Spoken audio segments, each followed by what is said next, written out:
Oke.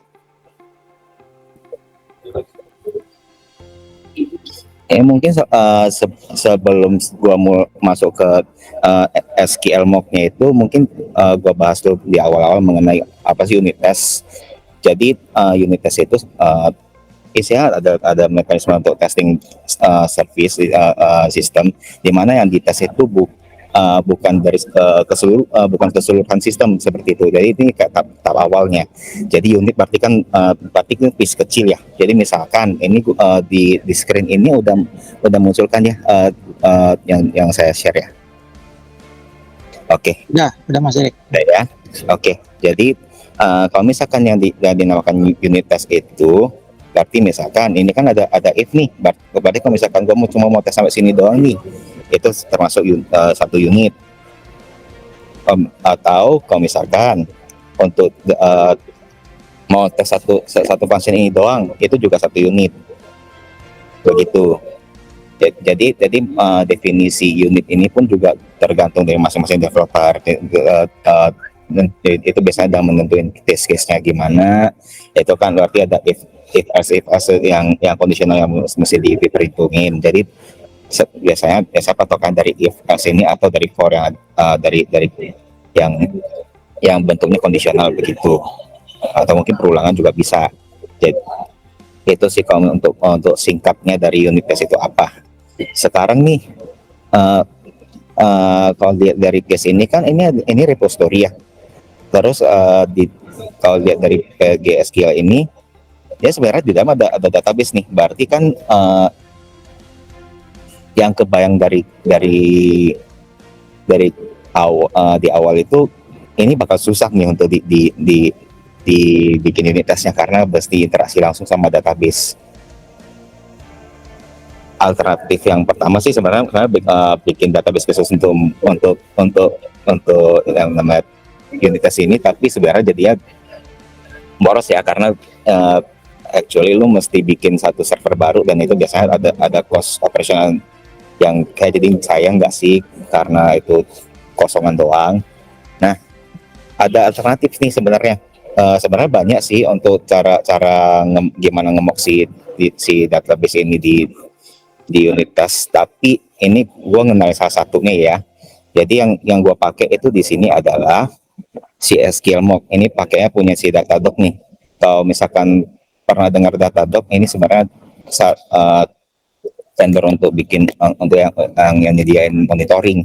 Tapi kebetulan Datadog ini juga nge-develop library untuk ngemok si SQL. Jadi kita nggak mesti bikin server database sendiri cuma untuk keperluan unit test begitu. Jadi nggak ada cost operasional yang tambahan begitu, cukup dari sini aja. Kita kayak meniru cara kerjanya si SQL ini apa, misalkan ada nge-query, ada nge-execute, ada begin, atau close, atau commit. Itu semua ada di dalam sih. Jadi bisa di sini. Dan untuk setupnya sebenarnya gampang aja sih. Yang penting di Gomotnya itu kita ada include ini require github.com/data-dashdoc ini, tapi data dashdoc ini mesti besar ya. Ini mungkin nanti bisa jadi yang perlu diperhatiin kalau misalkan gagal nge-Gomot ID, berarti mesti cek di sini case-nya benar-benar github.com-nya udah benar atau belum nih di sini. Sampai sini kalau misalkan ada yang merasa yang gue sampaikan terlalu cepat, bisa kabarin ke gue ya. Oke. Langsung aja dulu. Nanti pertanyaan di akhir dari sesinya. Oke, siap. Oke. Nah sekarang kita lanjut dulu. Gimana implementnya nih? Nah, ini kan kalau misalkan dibaca dari code ini misalkan nih ada artikel sekian nih. Ini ada string, ID-nya string dan count sekian nih. Ini kan kebetulan kita kalau lihat dari code-nya ini, si database-nya ini pakai GORM nih. Jadi kan bakal agak berbeda ya kalau misalkan pakai native ya. Jadi Di sini nggak ada mention file name-nya apa. Nah, untuk di unit tes ini gimana caranya untuk pakai si SQL mock-nya ini? Kita masuk ke sini dulu. Jadi kita langsung lanjut ke sini ya. Jadi, untuk pertama kita initialize dulu si SQL mock-nya ini biar istilahnya dapat server mock-nya si SQL-nya, terus mocker-nya mana. Ini istilahnya mocker ini nanti yang bakal dipakai untuk kita interact sama si yang DB di sini. Ini istilah DB ini ada instance server SQL yang bakal dibuat. Jadi ini fungsinya cuma mock doang. Dia nggak benar-benar bikin server database di cloud di mana cloud mana dan cloud, tapi dia bakal lakunya di lokal begitu. Jadi yang kita interaksi, makanya kita bisa interaksinya lewat mock ini. Nah, tapi kan ini kan ada case-nya di mana nanti SQL mock-nya gagal. Jadi ini gua accept dulu. Mesti no error. Ini kebetulan gua pakainya yang dari assert ya. Jadi mungkin kelihatan agak beda dari unit tes yang biasa.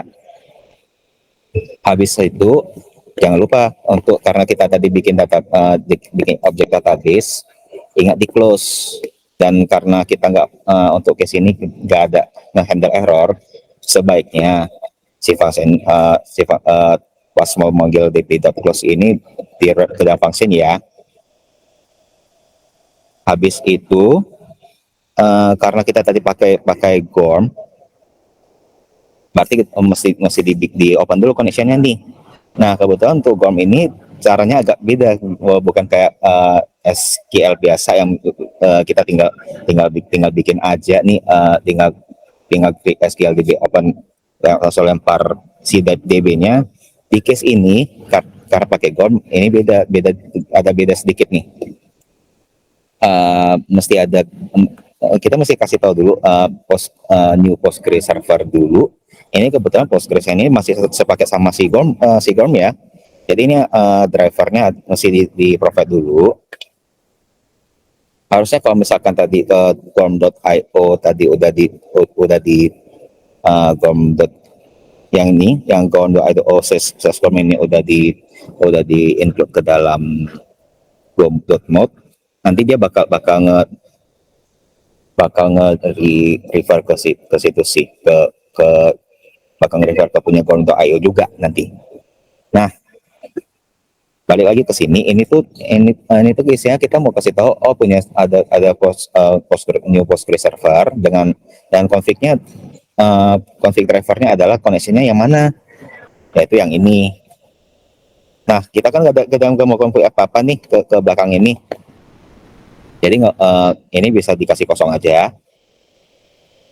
Dan sama seperti yang tadi, karena ini ada handle error, ini mesti dicek dulu ya, di accept dulu ya errornya ada atau enggak. Habis itu baru kita bikin si objek repo-nya. Nah, ini untuk di bagian ini udah bebas nih, mau gimana implementnya, mau langsung di sini aja kah? Mau langsung di sini aja kah? Misalkan di atas ini kan tadi mock ya, jadi ini bisa langsung call di sini aja. Ini yang expected query ini di atas sebelumnya gua pasang di atas isinya, karena kan bisa jadi nih ada di call berulang-ulang seperti ini. Jadi daripada dimensi berkali-kali, ini bisa cukup simplify di call satu kali aja di atas nih. Jadi biar nggak terlalu banyak berulang-ulang begitu. Nah, balik ke sini, ini tuh bebas sih, mau langsung mau kita langsung call aja di sini si mock-nya, expect query dan kawan-kawan, atau mau dibikin jadi atribut ini nih. Ini kan test mock ini, function SQL mock ini juga bebas, atau ada mekanisme lain juga bebas, selama yang penting ada usage-nya si SQL mock yang udah dibuat ini tadi begitu. Nah, coba kita lihat salah satu ya. Di sini gua ada bikin 3 case. Jadi case-nya yang pertama itu ketika gua mau ngemok si DB-nya dapat error nih di luar dari yang record line of phone begitu. Ini kan kebetulan ngambilnya cuma satu item ya.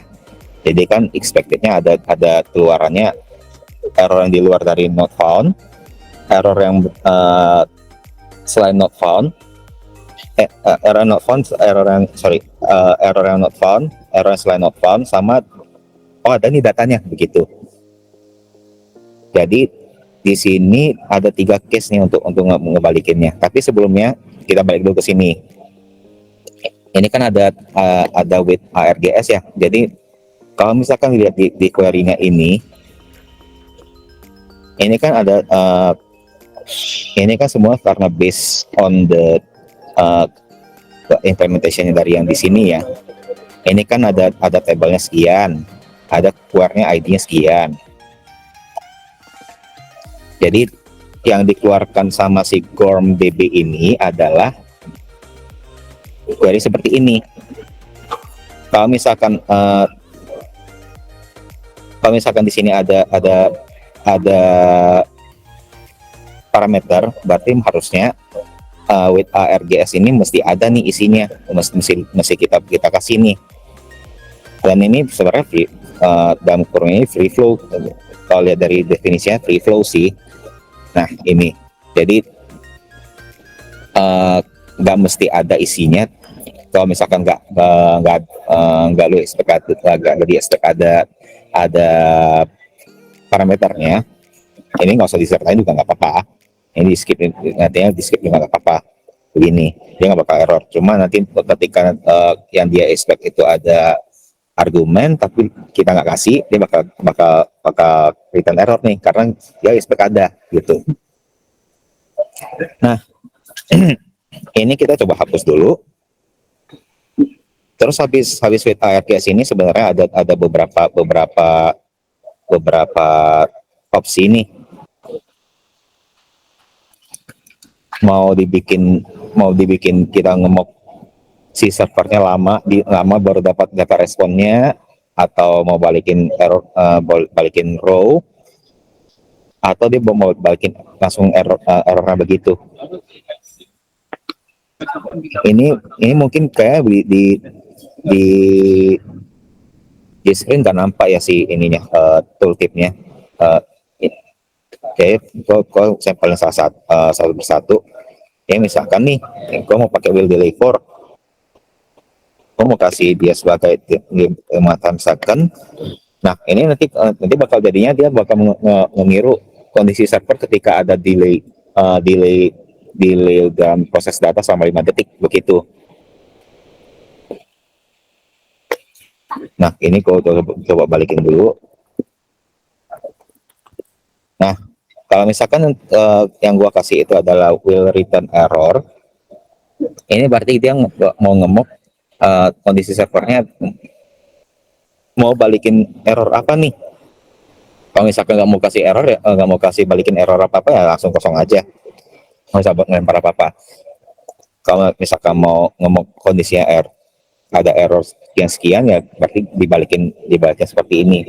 Misalkan gua di sini biasanya lemparnya sampel error ya, as.n error ini value-nya kebetulan ada error biasa.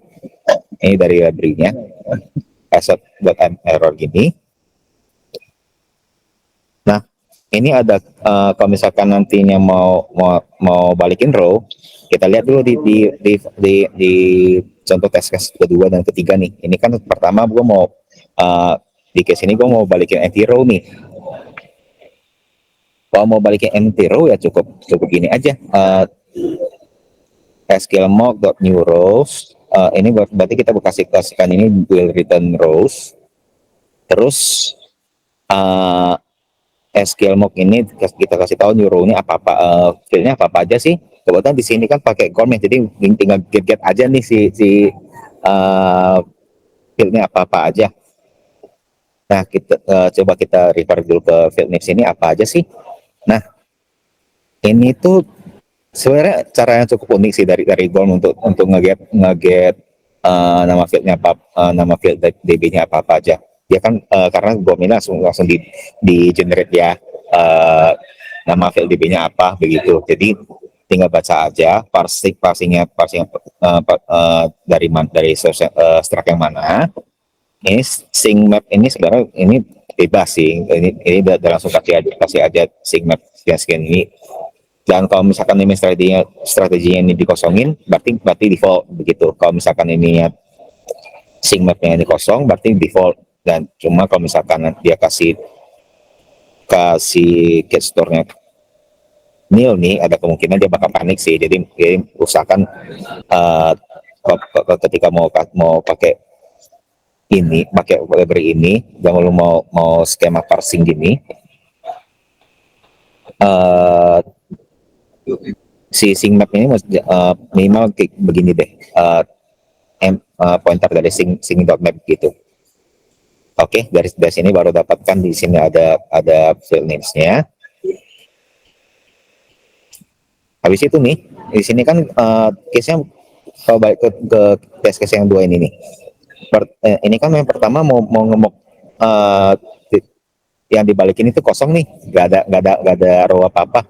Jadi cukup gini aja, SQL mock.new rows dalam kurungnya field name-nya yang dikasih tadi, tapi nggak usah ditambahin apa-apa, langsung gini aja. Karena by default ketika gua kita kasih tahu oh ini ada new rows nih, defaultnya dia kosong karena di database itu kan ketika return result-nya itu dia bakal kasihnya fieldnya apa aja. Habis itu di bawahnya nggak ada apa-apa lagi kan kalau misalnya kosong. Nah, itu yang juga di replicate ditiru sama si SQL mock begitu. Beda misalnya kalau di case yang ketiga ini dia balikin one row nih, balikin satu nih. Memang expectnya tadi first doang ya. Jadi yang perlu ditambahin adalah cukup ini add row-nya. Nah, add row-nya ini juga dari segi values-nya ini tuh free flow nih. Driver value ini bingung ya kenapa pakai driver value. Nah, dia ngedefine sebagai any. Yang berarti apapun tipe variabel yang kita lempar ke add row ini nanti di repeat otomatis. Kalau misalkan dia dapatnya nil ya dia kasihnya ya nil gitu. Nah, ini mungkin agak tambahan dikit ya karena di sini gua coba implement SQL.null time, berarti ini si field deleted artinya nullable begitu. Nah, habis itu ini tinggal dijalani aja nantinya. Tapi ingat, habis di mock ini kan dijalanin dulu nih functionnya. Habis itu kita pasang assertion-nya, quote-nya hasil yang diharapkan apa, errornya dapatnya apa.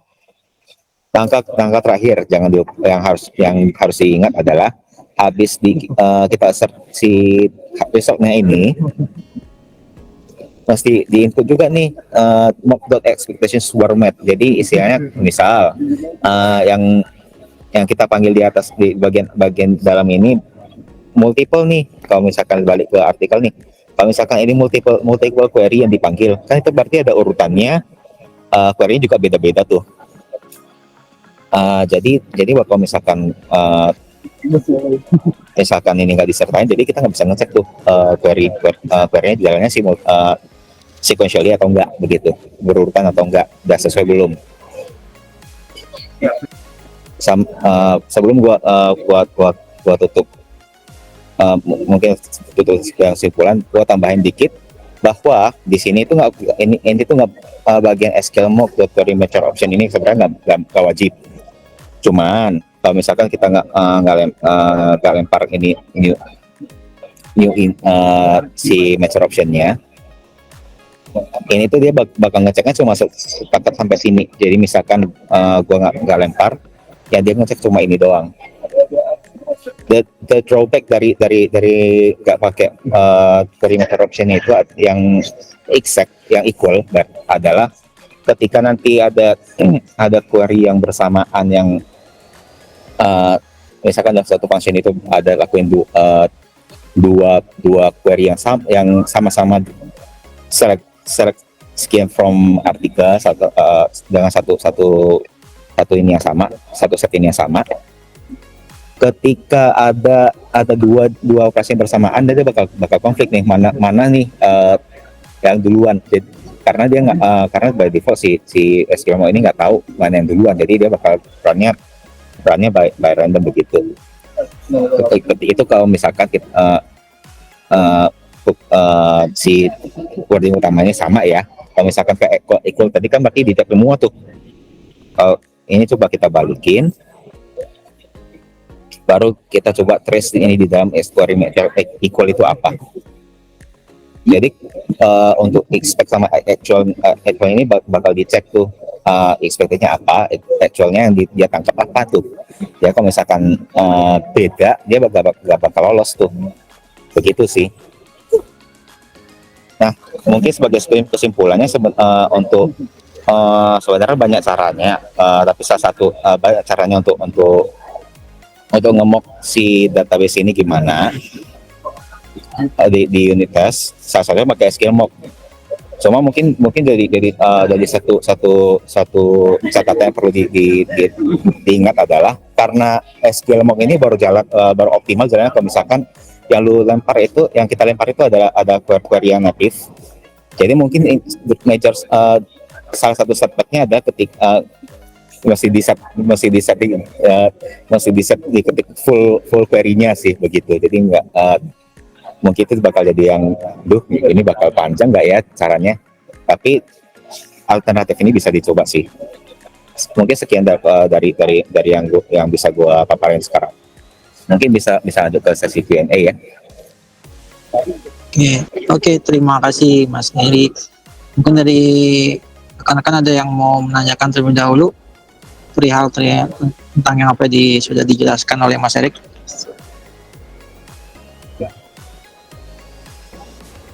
Gue yang orang backend team.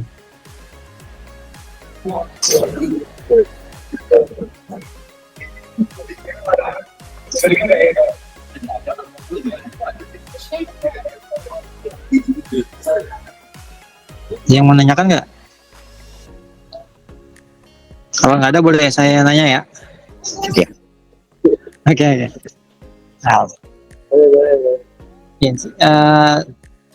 Perihal tadi dijelaskan untuk database ya. Jadi database di sini konsepnya kan kita coba mocking ya untuk kebutuhan untuk unit testing ya.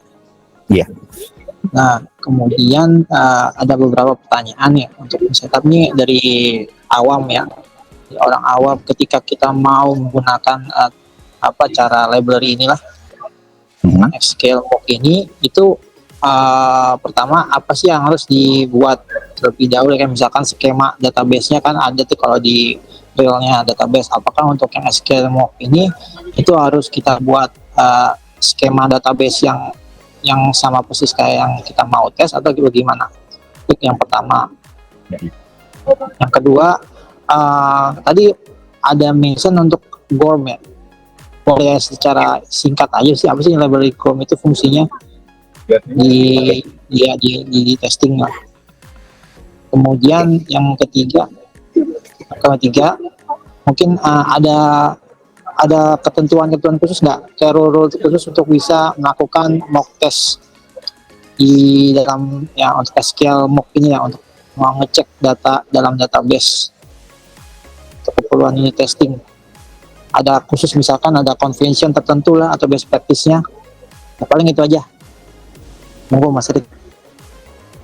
Oke Mas, mungkin gua jawab dulu untuk pertanyaan pertama. Kalau misalkan untuk yang awam mengenai unit test yang cara mocking database begini, itu yang harus dipersiapkan apa aja sih? Kalau misalkan untuk skema sebenarnya cukup struct-nya aja sih. Karena kebetulan dan juga tergantung dari menyambung ke pertanyaan kedua ya, kebetulan GORM ini kan adalah kayak kayak apa ya, object relationship, kalau misalkan kita ORM, GORM ini kan salah satu dari ORM. ORM itu object relational model yang artinya setiap table di database itu di modeling, dibikin jadi model di dalam sistem. Jadi yang diakuin nggak perlu sampai bikin query secara native nih, misalkan mesti di build dulu, misalkan insertnya dari misalkan syaratnya mesti panjang begitu. Nah itu pakai ORM seperti GORM ini dia bakal disimplify begitu. Nah karena kebetulan ini kan karena tadi pakai ORM seperti GORM tadi, itu berarti yang diperlukan itu cuma cukup struct-nya aja, nggak usah sampai yang penting struksi datanya di tabelnya apa aja itu tinggal di mention sebagai struct begitu. Itu yang untuk pertanyaan pertama. Kedua, terus yang ketiga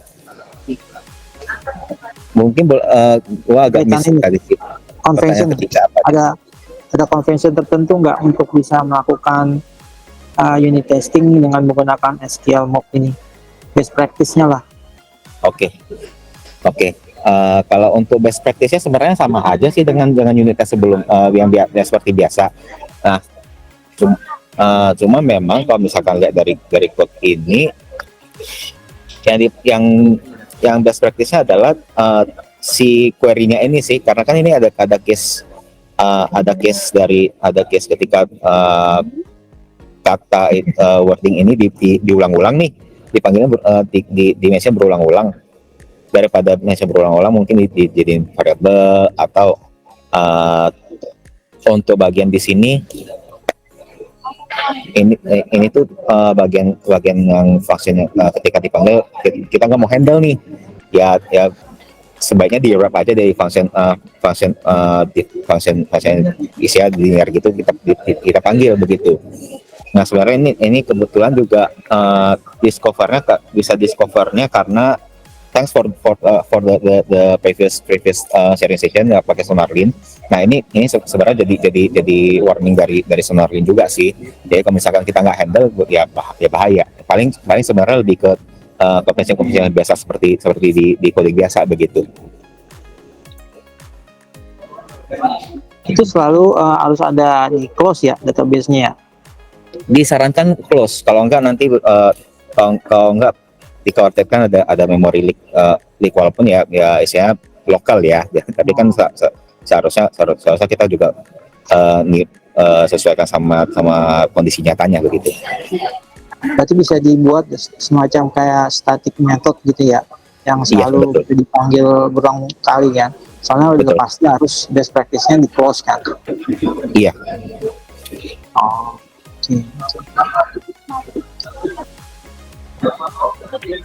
Mungkin untuk tambahan sebenarnya dalam hal pemrograman bahkan ketika best practice kan sebenarnya nggak selalu bisa dipakai dalam semua kondisi begitu. Jadi sebenarnya mungkin yang bisa gue pakai istilahnya adalah better practice atau good practice gitu sih. Ini bisa juga mocking kayak database, untuk database yang NoSQL gitu. Oh, kebetulan ini nggak bisa.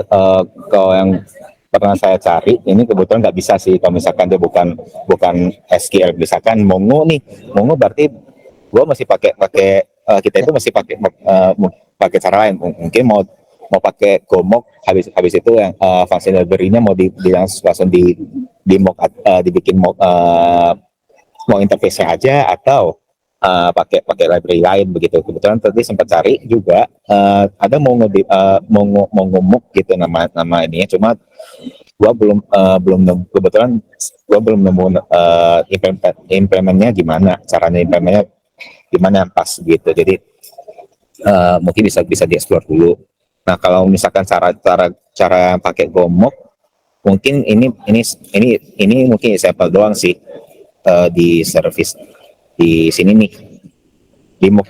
Dia mention MOOC Gen ini, tapi mungkin bisa jadi referensi untuk sharing session berikutnya ya.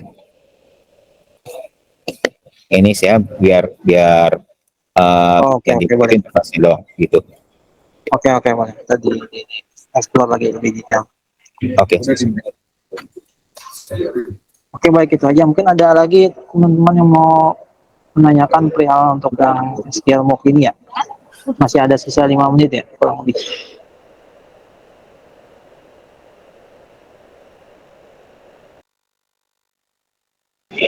Boleh deh.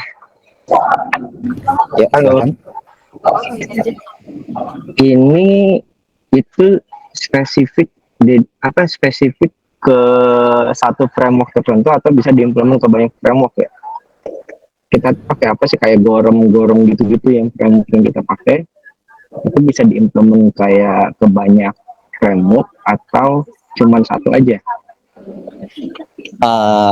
Kalau untuk case ini bisa di GOM, bisa di ORM ini juga, bisa pakai native juga. Nah, kalau misalkan mau pemakaiannya di framework yang ORM yang lain begitu, itu juga sebenarnya bisa, tapi nanti caranya mungkin di adjust ya, karena kan kalau di code ini sendiri aja sebenarnya cara untuk GOM ini mungkin bakal berbeda untuk tiap framework begitu. Mungkin masih dicek dulu. Pasti kita kan punya base-nya Golang kan? Iya. Berarti bisa diimplement di base-nya kita untuk once mau nge-clone itu udah otomatis include gitu sama si ininya mock buat unit test ini. Oh, gitu ya? kalau untuk GOM, untuk si GOM-nya sama SQL Mock ini sebenarnya library third party, jadi mungkin agak ada effort sendiri lah untuk membuatnya jadi library yang jadi umum begitu.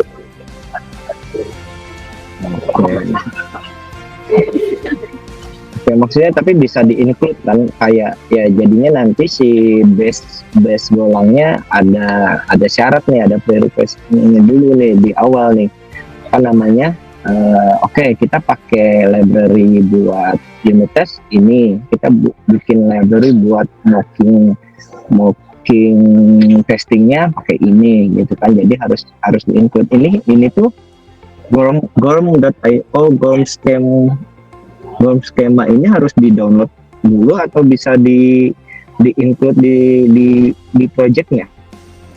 Semua kalau import ini. Oke. Untuk GOM skema ini kebetulan udah sepaket ya sama GOM yang di atas ya. Misalkan GOM yang di awal ini udah terdownload, ketika manggil skema ini sebenarnya dia bakal ter-include sih. Jadi istilahnya si GOM.skema ini sebenarnya udah termasuk bakal di reverse secara indirect. Jadi misalkan kalau lihat dari di Gumut ini kan ada gosamnya nih, dari Gumutnya jadi ya. Dia itu udah di sini langsung sekalian. Kita notes dulu gimana caranya nanti kita punya base code, mungkin dari backend dulu sih ya, yang Postgres, untuk bisa diimplementasi unit test dan sekalian sama mockingnya udah include di sana gitu. Harusnya bisa ya. Harusnya sih udah bisa. Oke. Noted nanti kita urusin di sana. Ntar gue ada gimana caranya. Oke, thank you Rick. Oke, terima kasih untuk sesi pertama dari Mas Erik, penjelasan mengenai SQL MOOC ya.